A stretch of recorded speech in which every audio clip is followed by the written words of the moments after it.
In a quiet village courtyard, a young widow named Miriam sat with her little son on her lap. The harvest had been poor, her jars were nearly empty, and the neighbors spoke of the kingdom of God as something grand and far away, fit for kings and scholars, not for a woman who worried over bread. One evening, an old gardener named Eli came through the gate carrying a small pouch of seeds. Miriam noticed one tiny seed resting in his palm. It was no bigger than a grain of dust. Eli smiled. "Would you plant this for me?" Miriam laughed softly. What could such a small thing do? "Plant it," he said.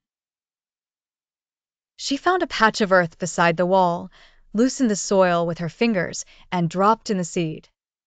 She could hardly believe anything would come of it. Days passed.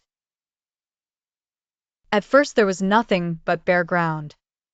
Then one morning a green shoot appeared. It was fragile and thin, yet alive. Miriam watched it each day.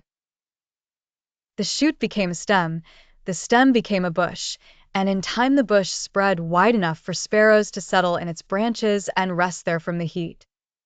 As the plant grew, so did Miriam's faith.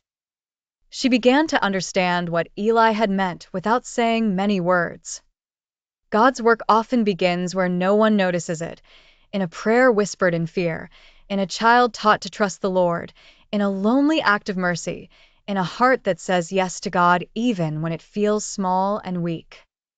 Yet the king who plants it gives it power to grow beyond what human eyes expect. In time, others find shelter there, wounded hearts, tired souls, the poor in spirit, and those seeking peace. Years later, when Miriam's son was grown, he would remember that tiny seed and the faithful God who made it flourish. And whenever he saw someone discouraged by small beginnings, he would say, "Do not despise the seed. The Lord of heaven knows how to make it grow."